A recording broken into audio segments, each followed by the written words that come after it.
All right, guys, so now we're on Neighbor's screen, and yeah, let's kind of walk us through this map. What's different from this one compared to the others? So this is still a small map, but it's much more focused on close quarters combat. As you saw in Haven, we had mid to long range encounters all the time. We even dropped the sniper rifle. With this map, we're not going to drop that. We're going to drop a lot of Forerunner scatter shots and swords. Now it's set on it's set on an abandoned UNSC mining platform that's been repurposed for the war effort, and just really good tight map. We're loving it inside. Oh, they're running together! So some of the changes with Team Slayer you're seeing here is that even though this mode doesn't have the ordnance drops, the personal ordnance drop system, it still benefits from a lot of the new spawning systems that we've developed for Halo 4, all the new character models, everything we've been pushing for the multiplayer experience here with War Games. Is there a distance or proximity to where you see these weapons and drops? So for example, I saw those frag nades were about 28 meters away from neighbors. Does that go indefinitely across the entire map, or is it a certain range that we're going to be able to see where weapons are at? In this mode, they're carefully tuned by map. And the other important thing is that when a rocket launcher enters the battlefield in this map, everyone's going to see that ping, and that one will show up no matter how far away it is from you. So everyone gets a chance to go for the big guns. Now, are the drops predictable? Are they always in the same location, or is it spread out? It's kind of tricky. The initial ones, as we discussed, those ones are very predictable. They're always the same. They're getting every match. Yep. The power weapons will drop on sort of a rotation. Okay. But it's randomized. That rotation is randomized per map. So the random is a bit tricky because that doesn't mean that you're going to get like 3 rocket launchers in a row, or it doesn't mean you're going to end up getting sniper rifles on a very small map or swords on a big one. We've still taken a lot of care on what weapons we're putting where and how they're being brought into the battlefield by the Infinity. Okay. Can we talk about the spawn system? Yeah, absolutely. So players can spawn quite a bit faster. We found it's increased the pace of the gameplay.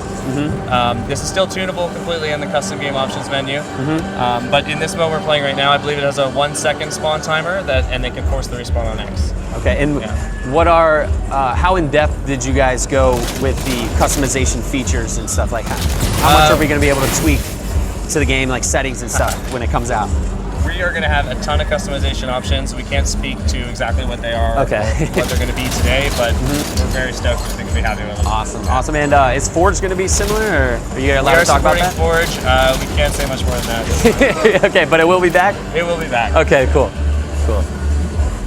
All right, neighbor, let's get some headshots and do some dirty work right here. That is the plan. That is the plan. So, all right, let's talk to neighbor real quick, Walshy, and just kind of let him talk about his gameplay real quick. I noticed neighbor was playing a little sneaky there, trying to go in for that sword kill. So, just still baiting in this game as well? I'm still baiting and switching, but now that I have Promethean Vision, I don't need another teammate to bait. I can just use my glass wall and techniques and just dominate with the sword. And what is your favorite weapon to use so far? What have you been using most? But I love using the battle rifles. There's so much nostalgia of shooting this gun. It was my favorite weapon in Halo 2. And it's just so nice to see it back. How do you like where it shows how the shots register? So those little hash marks right outside his cursor on the diagonal sides, it's showing every time that shot's registering. That's so important, especially for online play. You know, playing past Halo, it's like, all right, am I leading my shots enough? Am I not leading them enough? Has it helped you knowing where to aim and knowing how to aim in this game so far? Well, what I think will help is, especially while in theater mode, I'm very precise on where I put my last shot to try and finish a guy. And this is really challenging for you, isn't it? This is tough. This is tough to talk and play at the same time, huh? It's very tough to play and talk.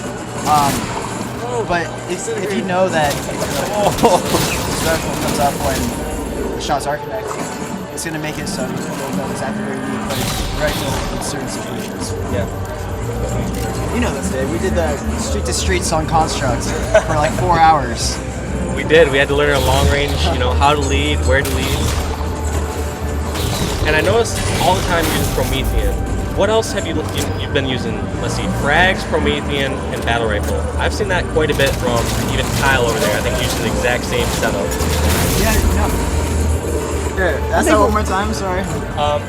Have you mainly been doing battle rifle, Promethean, frag nades, that sort of loadout? Yeah, that's the loadout I go for. What I've been switching up is the secondary. I tried out the plasma pistol, trying to bring back the new combo, what they used to call it. But the plasma pistol isn't as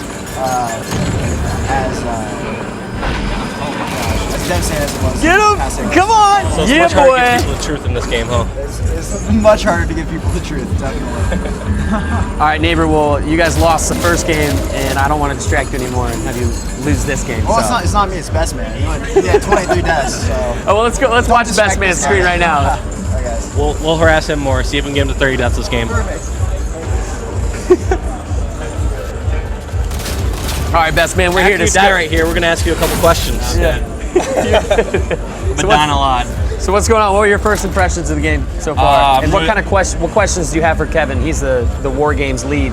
My first impressions, I'm really liking the shooting. I got to get used to the movement a little bit with sprint being default and allowing to have armor abilities with sprint. So, question I had to ask is why does it sound like I'm World War II when I die? But that's the only thing so far.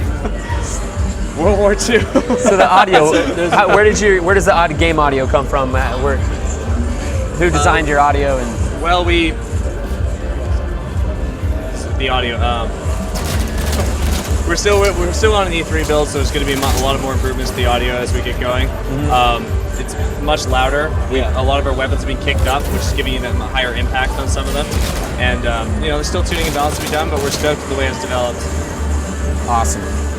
Best Man, don't try to make excuses, man. Yeah, sounds like it's dying. You dropped the negative bombs over here. Yeah, I did drop a couple, 20 bombs with my devs, but I'm just trying to get used. I'm just trying to test out all the different ones. I'm not sticking to just one thing. All right. So what loadout are you going to try out next? So far, we've seen a little bit of the carbine and a lot of the battle rifle. Would you be willing to show us something else? Yeah, I'll use a DMR next time I die, but I did the Covenant carbine a little bit. It seemed really good, sort of up close, mid range, but long range I sort of was like getting destroyed. So on a map like this, it seems like it's much close quarters. So carbine should hold out all right on a map like this, being a closer quarter map. But on Haven, I could definitely see that struggling a bit because you have so many far different distance shots you have to be hitting. What are your first impressions on the DMR? Like, we really have seen most of the people using VR, so we need to get someone who has actually shot it around a bit. What's differences from like Halo Reach DMR? If you could give a couple. When you scope in with the DMR, it's sort of like there's like two big circles. I don't know what the technical term would be, but it's a completely different scope and it shoots completely different from the Halo Reach DMR, which is the bloom. And there's bloom in this, but it doesn't. Oh yeah, I gotta switch. I keep switching. Let me switch in my menu. There we go. But yeah, the scope is completely different, and I like it. The shooting long range, it feels like your shots register more than the VR. So long range DMR is pretty good.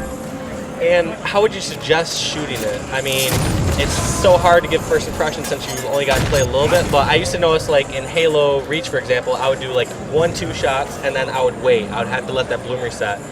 Do you have to wait that much longer, or what sort of factors is blue playing in this so far that you've noticed? I'm sort of just spamming it, just trying to get used to it. So right now I'm just up close.